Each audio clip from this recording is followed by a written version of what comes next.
All right, let's dive into a story that feels like it was born right out of our modern nightmares. It's about a guy trying to get a fresh start, trying to outrun his past, only to find something way, way worse waiting for him. And it lives in the one place we all have, but can never truly escape our own phones. The story kicks off with something I think we can all relate to: wanting a clean slate. Our main character is just trying to find some peace and quiet, to disappear in a small town called Greybridge and leave his mistakes behind. And for a second, it really seems like he's found it. He's finally away from it all. Or so he thinks. That peace? Yeah, it doesn't last long. In fact, it pretty much shatters on his very first night there. And it's all because of something we do every day without a second thought. He takes a picture. This is where the quiet starts to get glitchy. And things just escalate so fast. I mean, look at this. The first photo, the one of the sunset, you could easily brush that off, right? A shadow, trick of the light, whatever. But the very next morning, that's a lot harder to explain. The same guy is there, but this time, the photo is taken from an angle that just wasn't possible. This isn't just a weird coincidence anymore. This is reality starting to fray at the edges. And this right here is the absolute core of the horror. You have these two completely separate realities crashing into each other. In his actual physical life, he's completely alone in the house, but his phone, his digital record of that exact same moment, is telling him a totally different and terrifying story. Someone else is there, always. So he doesn't just freak out and run, not yet anyway. Instead, he kind of becomes a detective in his own horror story. He starts running tests, trying to figure out the logic here. He has to understand the rules of this observer, and he's really methodical about it. First up, the mirror. He snaps a picture of his reflection, and boom, there's the man, standing right behind him in the photo. So then he switches to the front-facing camera, the live selfie view, and there's nothing. That's it. That's the confirmation. This thing only exists in a captured still image. His final test is just pure desperation. He takes over 100 photos, and the man is in every single one. So from all these little experiments, he starts to piece together the rules for this entity, who he calls the Observer. It only lives in photographs. You can't see it with your own eyes. You can't even see it on a live video feed. Its position jumps around, but the one constant is it's always there and it's always watching him. So he finally reaches out for help, right? He shows the pictures to his landlord, and her reaction is just immediate gut-level fear. She tells him this isn't new, it's an old superstition.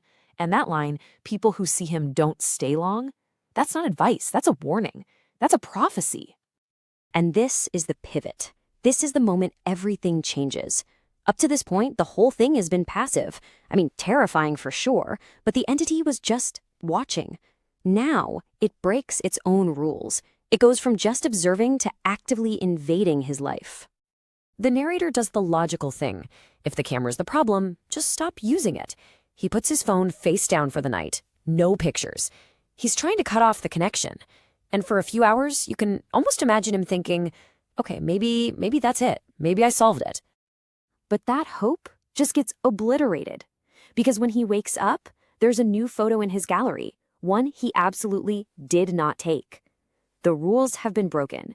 The observer is no longer just a subject in the photos, it's become the one taking them. And what the photo shows, it's the ultimate violation. It's a picture of him sound asleep, totally vulnerable. And the observer isn't in the distance anymore. It's standing right next to his bed. The one safe space he had in the world has been completely breached. Okay, so after that, the investigation is over. The time for rationalizing is done. There's only one option left: run.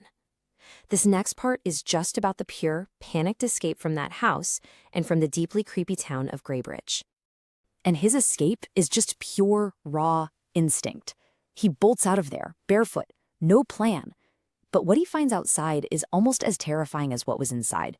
The entire town is dead silent. All the shops are closed up tight.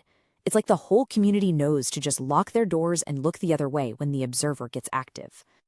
But then, once he thinks he's a safe distance away from town, he makes one critical mistake.